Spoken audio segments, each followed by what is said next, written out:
One of the great cities of the world gets ready to host one of the great cricketing rivalries of the modern game. Australia versus India, the first test at the Adelaide Oval in just under half an hour from now. This is ESPN Cricinfo Matchday. If you're one of those fans that is used to setting an alarm for the first day of Australian cricket, hello and welcome. A very warm welcome to you. No sweeter memories for an opposition than for VVS Laxman when it comes to Australia. Good to have you, Laxman. Yeah, my pleasure. And no sweeter memories of Adelaide than for Ajit Agarkar. So good to have you, Ajit. Yes, I think for both of us. It's always a special ground. That first day of a test is exciting. Doesn't matter if it's 5 o'clock in the morning here. I must ask, while players, it would have been a different experience, but before that, did you get into this habit of putting alarms and watching cricket in Australia? Right from my childhood. Yeah? You know, that's one place where I always enjoyed. In fact, I learned a lot about the game, listening to the greats like Richie Benaud, Tony Greig, Bill Lawry, Ian Chappell comment on the game. And always excited whenever India plays Australia or whenever the test series or test matches happen in Australia. Okay, very exciting. The trick question is, do you still have that enthusiasm after you've played, if you're not working on the game? Yeah, I mean, yes, somehow you tend to watch Australian cricket. Yeah. Even the it's Ashes, one of those sometimes things. you wake up. Yeah. I think my first memory is 91 when India toured there. Since then, I think that's when television sort of started showing a lot more, and yeah, it's always fun watching cricket in Australia. The perception is that India are, well, we won't say favourites, but there's certainly some optimism surrounding India. That's rarely happened when India goes to Australia, VVS. Yeah, I think they are favourites. There's no doubt, you know, because India is a settled side. Australia is not a settled side, especially in the batting department. There's still depth and experience in the bowling department. You've got three good bowlers, and Nathan Lyon is an exceptional bowler who's done well in Australian conditions. But I think India will be really disappointed if they don't win this series. You know, it's a great opportunity for Virat Kohli and his team to beat Australia in Australia for the first time. I'm trying to think if it's a good thing that there's this ring of optimism or not. There wasn't necessarily such optimism in 2003. That sort of helped the team because the results then were, you know, exceeding expectations and not falling short of them. Would it be a better position for a team to be the slight underdog, which in this case, shockingly, is Australia?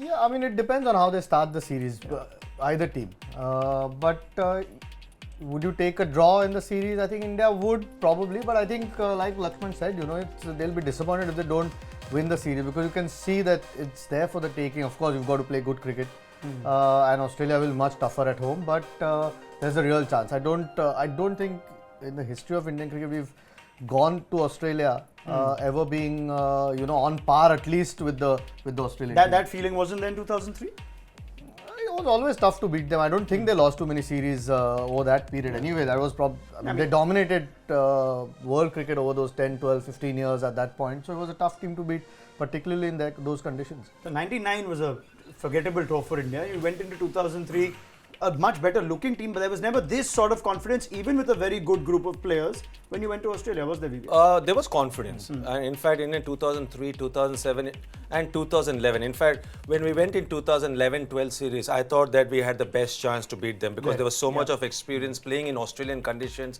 A lot of us were going on our third tour to Australia, but that was a very frustrating and disappointing series. But having said that, it's not just because Steve Smith and David Warner are not there. It's the quality of the Indian team. You know, if you see the batting, the talent in the batting group, the amount of variation and variety in the bowling unit, I think India will be really disappointed if they don't win this series. It's just about going out and playing to their potential and converting that into performances. It's about batting because that's what would you agree, that's what let them down in South Africa and England? Yes, and also the conditions were suitable more for the fast bowlers. You know, the wickets were definitely challenging for the batting unit of both the sides. But when you have to win test matches and test series overseas, you have to post a big total in the first innings. And whichever test matches India has won overseas, if you see that, the first innings total was a mammoth total, above par total. So then you're dictating the terms. But if you post a below par total, then you're always chasing the game.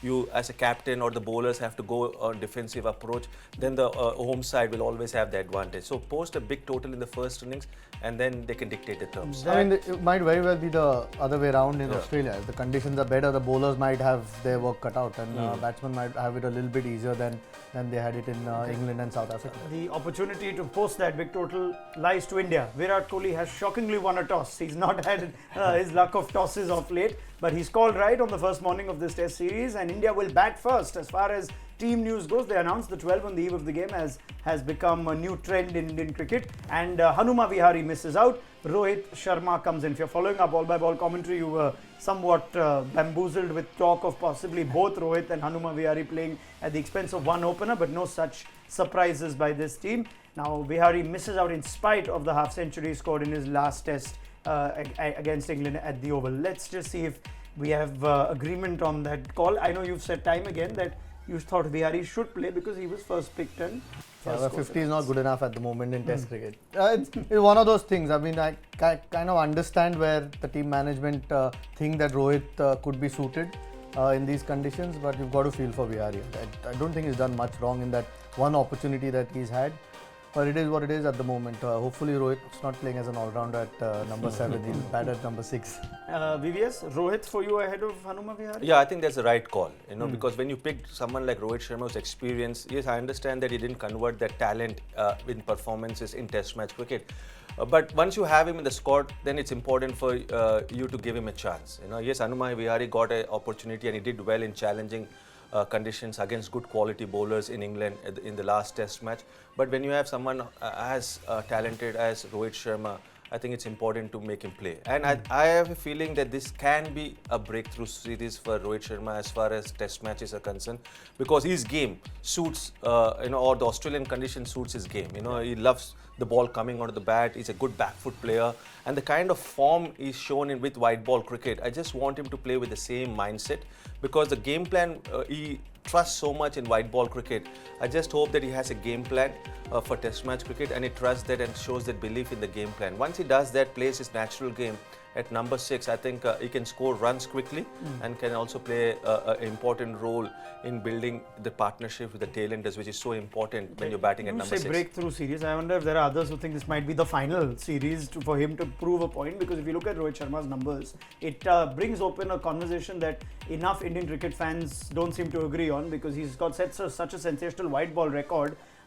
25 test matches, do you consider that to be a decent enough sample size in the modern game? An average of under 40 for a player of Rohit Sharma's ability. Outside Asia, that drops to 23.9. He was, of course, preferred to Ajinkya Rahane in South Africa and lost his place after 2 tests, and then lost his place for the squad to England. The enigma of Rohit Sharma in Test cricket continues. Yeah, I mean, he's got so many starts though in those innings. I mean, they might show only 500 runs. That's been the disappointing thing about Rohit's Test career. There's been lots of 20s or 25s.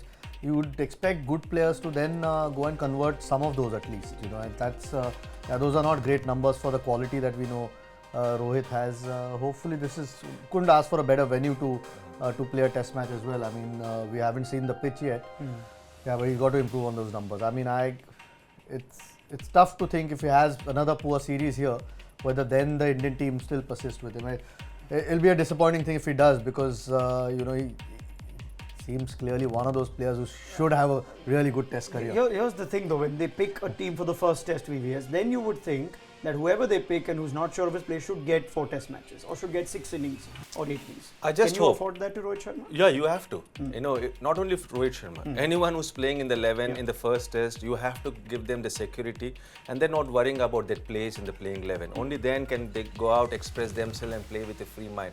Having played the game, we know that however experienced you are, if you're not sure about your spot in the playing 11, then you're always thinking back of your mind about scoring runs to establish yourself or to secure your spot, which is not a great mindset to be playing, in a test match especially. So I believe that security should be given to each and every player, and you have to repose that faith in a player. Okay, now if you think there was no Australian element on the show, of course there was. It's not flights and trains that get delayed only in India. It happens in Australia as well. But we managed to get Brad Hodge in a secure enough location to join us on the pre-show. Best of mornings to you, Hodgie. Thoughts after India have called right at the toss and they'll be batting first in the first test?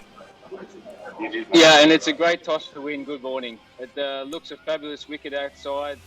There's no clouds in the sky. Looks a great day for batting.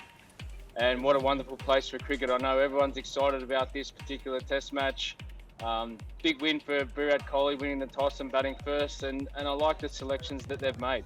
Okay, let's just give you an idea of at the Adelaide Oval, and we heard Brendan Julian at the pitch report, Ajit, saying that if you can negotiate the first hour or so with the new ball, then as the day goes on in day 2, day 3 is a great time to bat. Now traditionally, let's looking at the last 5-day tests, we've got the team batting first, that's won each of the last 5 tests. This is, remember, a drop in wicket now at the Adelaide Oval. Average score batting first is nearly 500, batting fourth that India did in the last Adelaide game they played is just under 270. Pace bowlers average 37, spinners average 52. So now is this a big toss, would you say, Ajit, for a touring team to win against what you would expect to be an under pressure Australian side? Yeah, look, it's a huge toss, I think. And India have got the capabilities of scoring up around that 500 mark. And once they do that, they've got the bowling attack to actually take 20 wickets and, dislodge Australia for less. The more runs they make in the first innings, the better. It's a great place to play, and if they can be first innings champions, then they'll be well on their way to actually. Sorry. I think Darren Lehman's knocked either you or the laptop out or the iPad out. But yeah, give him our best. Let's confirm the Australian playing 11 and continue to get Brad Hodge's thoughts, and we might even see more Australian cricketers, who knows. Let's just confirm the 11 that was anyway announced on the eve of this test match by the Australian camp. Tim Paine leads the side, the first test at home after what went down in Cape Town. Marcus Harris gets a debut, big day for the 456th player to represent Australia in Test cricket. Aaron Finch alongside Usman Khawaja returns, as does Peter Hanscom to the Test setup. Sean Marsh and Travis Head are the other left-handers in a top 6 that has actually 4 left-handers in them, and no place for Mitchell Marsh. The bowling picks themselves: Stark, Cummins, Lyon and Hazelwood. Looking at that team, VVS, are you intimidated or are you confident you're looking at that? Or does the batting make you very confident with the bowling that India has? Yes, definitely.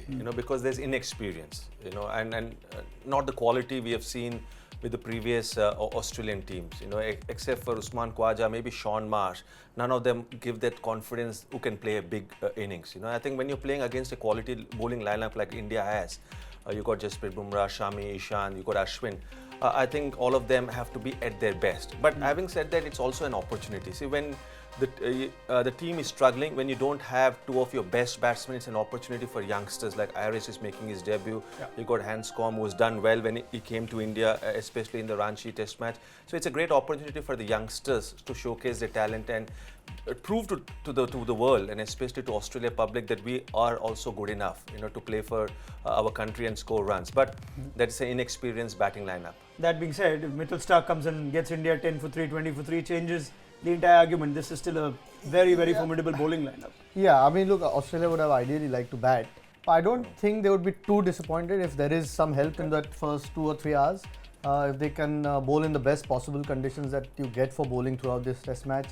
And then they get to bat on the best days for batting. Of course, they'll have to bowl well, like you said. But with that batting lineup, which doesn't really give you a lot of confidence, Australia might not be too disappointed if there is a bit of help in the pitch. Okay, there's this conversation we had with Ian Chappell before the series, and he said Australia will tell themselves 300, 350. They can get around about that. That'll be a great achievement, and their bowlers can back themselves to get a result. Would India be thinking, this Australian team, we may not need 500 with this Australian team, we can get ourselves to bat 300, 350 and our bowlers can make a game out of this? Can you think like that as a You can't think, because you're not really thinking about the opposition team. You're going out and executing your game plans and trying to achieve the targets you set as a batting group, as a bowling group. And India have to get a par score, and we have seen the par score in Adelaide. We just saw the numbers, so if they will be really disappointed if they don't get anything more than 400 runs. Yes, the first few overs, for the first 1 hour, especially with the new red Kookaburra ball, the new ball has a great it's a great opportunity for the bowlers to put pressure on the opening batsmen, use the new ball. But if you see through the 20 overs with the Kookaburra new ball, then I think, as batsmen, especially in Australia condition, you can really enjoy batting on those surfaces. So India will be looking to achieve their own personal targets, and what India requires is in the first test, the batsmen to be in form, to get runs. Because whenever that happens, then they can capitalize on it throughout the series. Yeah. And if India has to win this series, there have to be a collective effort from the batsmen. Yeah. You cannot rely on only one or two batsmen, which happened in the past, especially the England series. Okay, we are talking of Australia's fast bowlers, and we'll just give you some idea of just Stark, Cummins, Hazelwood together at home, and they have not played together in a while. Now Australia didn't have too much Test cricket after South Africa. They went to the UAE. They didn't take Josh Hazelwood there, so they're coming together after a while. Are the main three. We'll toss those numbers up for you. But does this work for Australia? Slightly under pressure, getting to bowl first against the touring side, where you've got a Murli Vijay in Hodge, who's been drafted in because of injury late. KL Rahul's been hot and cold off late. Might be a good thing if they can get a couple of wickets early. What are you expecting out of the Australian fast bowlers, given that is their strength in this Test series? Well, they'll be certainly looking to get some early wickets, won't they? I think a real problem in their artillery is that if they don't get Murli Vijay and KL Rahul early, they're extreme powerful scorers actually when they get going. And we know that Pujara can occupy the crease, a little bit like Rahul Dravid style, and then you've got King Kohli coming in. So it's a powerful batting lineup. Having said that though, there's no better guys to get the new ball than Mitchell Starc, Josh Hazelwood and Patrick Cummins. They're an exciting bowling unit and they work well together, and they've got pace as well, which in Australia can be very combative when a batting unit actually is feeling comfortable.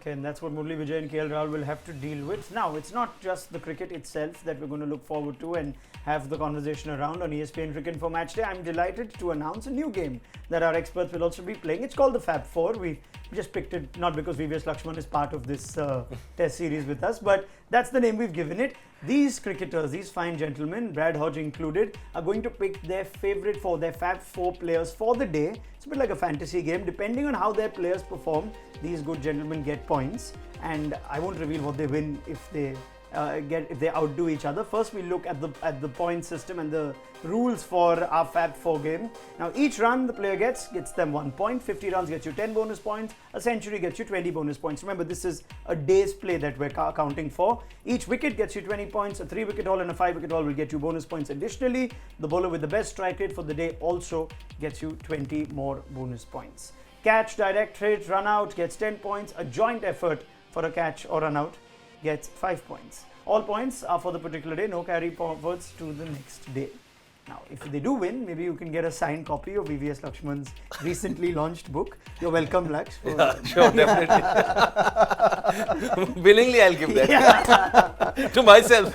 Yeah, if you win it, we'll think of something. Ajit's book might just start now. No, I'll just read his book. Yeah, you've turned 41. This is the time you have to start thinking of your book. Is it? No? Are we talking about age again?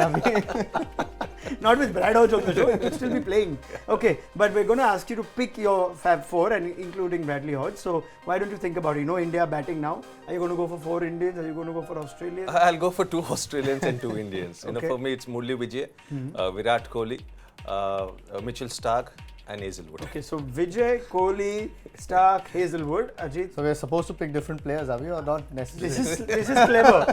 That's So you just go VVS. first, is it? So Kohli, I'm interested in Murli Vijay. You know, he's coming back to this team. We're going to have a larger conversation around him. Starc and Hazelwood. Okay, so that picks itself. Mr. Agarkar, how would you like to go? I mean, I was going to pick Vijay and Kohli, but I'll pick Vijay and Rahane. Okay. And Hazelwood. Yeah, I mean, Kohli is and not going to Nathan buy a Lyon. run in this series. Hazelwood and Nathan Lyon. So are you doing this only to be different? Yeah. Then I'll ask you first Yeah, tomorrow. I mean, yeah. So I get to go first tomorrow. Okay. You can split the difference, Hodge, or you can just pick 4 Australian bowlers and India could be 160 all out and all the honours could be yours. Do you have your 4 players ready? Look, I think India are going to make a big total, so I'll go Vijay, Virat, and Rohit Sharma, Okay. and I'll give Josh Hazelwood some votes hopefully. If India want to make a big total, Rohit Sharma shouldn't bat today. That's one. Well, hopefully he's 50 not out later today. He's thinking that Rohit will be number 3 and Pujara will be number 6. You can't put it past the Indian team. So But since all three of these, I can't believe that the only player all three of them have actually picked is Murli Vijay. You know, now let's have a larger conversation around Vijay and how fortune tends to favour you at times and luck just goes your way. Found himself out of favour after 2 tests in England, and an unfortunate injury to Prithvi Shaw, probably the only reason that Murli Vijay gets back. Now this is the problem with Murli Vijay. As prolific as he was for 2 years, including the last tour to Australia and England, an average of 41 between 2014 to 2016. 2017-18, an average of 35. Even that, I think, I mean, I'm not sure if it's a reflection of just how out of touch he's been. Lakshman, what's gone wrong with Murli Vijay? I think, you know, to be fair to him, as an opener, he played on tough wickets. Yes. If you see the South Africa tour or the England tour, as an opener, he played on tough wickets. And also, he had a major wrist operation. After that, he just didn't find his rhythm. And whatever runs he got was when India played Still the test matches. 400s in Yeah, those 12 400s. games. Yeah. And India played in, when Indian team played in India. But having said that, this again is a very important series for him. You know, when someone makes a comeback, he will show that great determination. This is a great opportunity for him to show to himself, not necessarily to prove the expectations or prove people wrong, but show to himself that he can still contribute to the Indian Test team as an opening batsman. Because if you see the previous tour to Australia, or in 2013 to 2015, the overseas tours, he had a major impact. Yes. So I just hope that, you know, he doesn't put too much pressure himself by hearing what he said after getting that 100 in the second innings of the practice game. How do you clear baggage? Let's. That's what, yeah. How do you clear what he mentioned in to the press after the Tour 100, game 100, tour game 100 was that he looked very relaxed. You know, with that comments you can make out that he's not looking to put too much pressure on himself. He's going out there and enjoying himself, and that's the best mindset to be. You know, when you're making a comeback, you don't want to play just to score runs. You want to go there and stamp your authority. And Murli Vijay, the way he stamps his authority is by playing his natural game. That natural game involves him leaving a lot of balls early on in his career, and as innings progresses, his innings blossoms. And he is someone like Rohit Sharma who will enjoy batting on Australian wickets. Just confirming Ajit's Fab Photo, who that includes Murli Vijay as well. We've already seen VVS Laxman's, and Ajit Agarkar has not picked Virat Kohli, only to be different. He's picking Ajinkya Rahane though, so there is Rahane in that team. He's picked Nathan Lyon, who was an excellent record actually at the Adelaide Oval. But just keeping the conversation on Vijay, I remember you saying after he was dropped after 2 tests, that's quite unfortunate. Can that just happen to one format players? They're the first ones. Yeah, but he was to be dropped after 2 tests, which was, I thought, very, very difficult or tough on him, because there were tough conditions, both those tests. I think Edgbaston and Lodge. Lodge finished in just over 2 days, I think, or 3 days. So tough conditions. So to just leave one opener out, who's probably been your best, okay, maybe not over the last year or so, but it wasn't like the other guys were scoring heaps of runs. So it was a bit unfortunate. I'm glad he's gone and played some cricket, got some runs. You need experience on these tough tours. That Australian attack's the best attack that they could possibly put on the park, and you need some experience. So yeah, unfortunate for Prithvi Shaw, but I think Vijay, fortunately for them, they had included Vijay in the 15. And there's maybe it's one way to keep both Rahul and Vijay on their feet, because you think now when Prithvi Shaw is fit that there would be a place for him back with the way he started the tour game and the momentum and just the hope that he brings to this team. Brad Hodges, Fab 4, as we have a quick look at, and he thinks India are going to score lots of runs. So the Australian has picked 3 Indians. The 2 Indians next to me picked 2 Indians. But that's what he's gone for. So Hazelwood's in everyone's team. And Kohli, Murli Vijay and Rohit Sharma, which of course we've also spoken of, makes this team ahead of Hanuma Vihari. Now we've spoken of Murli Vijay. We will speak a little more of KL Rahul too. Rohit Sharma, Brad, I wonder what you make of him. You've seen enough of him in white ball cricket. You've coached and played around the world. He's not made it as a red ball cricketer, but do you still give him the lead just because of what you see in the other formats? Yeah, I agree with what VVS said. He's a fantastic player and such a lovely stroke maker, and he's got the actual ability, you know, to take the game away from Australia in a session, and that's the ability you need to have. And batting at 6, I think you need an exciting player, a stroke maker like Rohit, who can dominate. I'd love to see him make some runs. He's a fantastic cricket player, and when you see him score runs in the one-day game, you just think, wow. And if he can adapt to Australia, and as Ajit mentioned, that there's no better place to make your test comeback than Adelaide Oval. It's a batting-friendly wicket, and I'm tipping him to do well. return for Rohit Sharma, return for Murli Vijay. And now on the other side is KL Rahul, who also has 100 to his credit in the last test at the Oval. But it's still not the same KL Rahul giving us that kind of assurance. Now, has Akash Chopra found out something that we don't know about KL Rahul? We put him in the zone.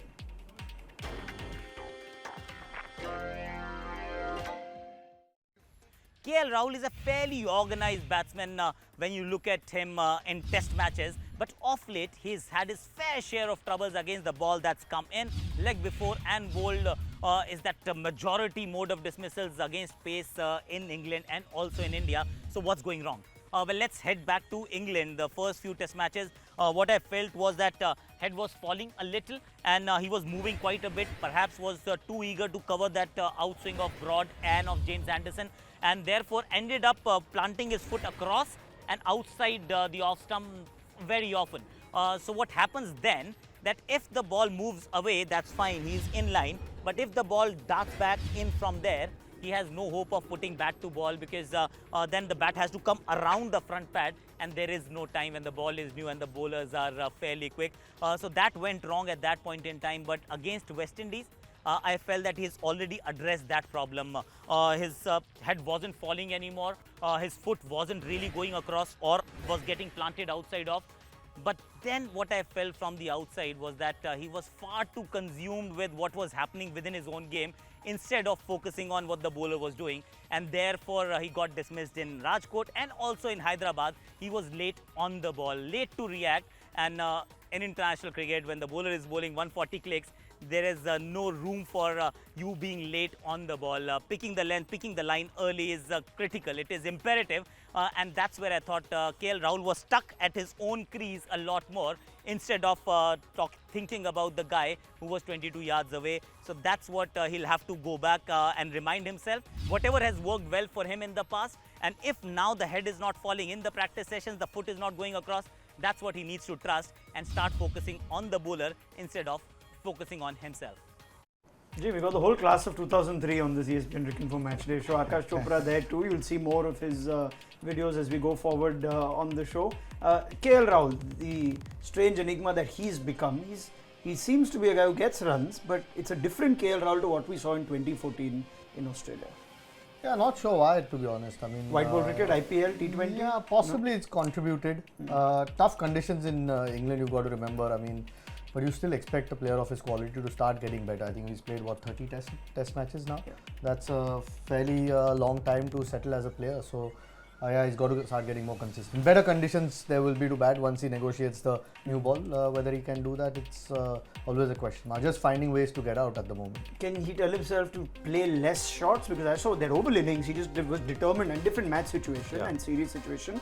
But is that something you would advise to a KL Rahul? Just play less? Because that's not something he seems to be doing. He wants to almost become an attacking sort of opener. Yeah, so I think you have to go out and play your natural game. It's not about playing too many shots or playing less shots. It's about, playing to your game plan or what do you sticking to think your is game KL plan. Rahul's natural game now? Because I thought he was a proper test cricketer. Now I'm not sure. No, I mean, if you're playing aggressive doesn't mean that you're not a proper test cricketer. But I think you have to find a way, a formula, how you can get runs consistently. At the moment, it's not about his game plan. At the moment, it's about what he's thinking within. And that was very evident in the two test matches against a very, very mediocre bowling attack, which was the West Indies series. So it was more about not so much challenge by the opposition bowler, but there's an internal mental battle. More so about his technique, more so about the way he's getting dismissed. The pattern is very, very consistent. So, and I totally agree with Akash. When you're playing at the highest level, out there in the middle, you can't think about the technique. That's the worst space to be in. So he has to go out and have a formula, have a game plan and stick to that game plan. And the best way to get runs is by making sure that with the new Kookaburra ball, you give the first 1 hour to the fast bowlers, to the bowlers, and as the innings progresses, you can play a lot more shots. But that first 1 hour is very, very critical. The more number of balls he leaves, the more time he spends to assess the conditions, to get used to the bounce and the pace of the wicket. KL Rahul is good enough player to convert that start into a big score. But getting that start is very crucial at the moment. Let's see if he gets it in this first session. Many thanks, VVS Laxman. Ajit Agarkar, get your thoughts at lunchtime on day one, which will be just about when some of you might wake up or might might reset your alarms too. So join us then in a couple of hours. First session of play. Remember, Murali Vijay has been picked by everyone in this Fab 4 game, so he's at least got to bat out this session if they want some runs. India won the toss. They're batting first. Download the app to stay up to date with all ball-by-ball commentary, and put your questions, comments, etc. We'll pick them up on the lunchtime show. Until then, it's the kickstart of this series, India v Australia at the Adelaide Oval.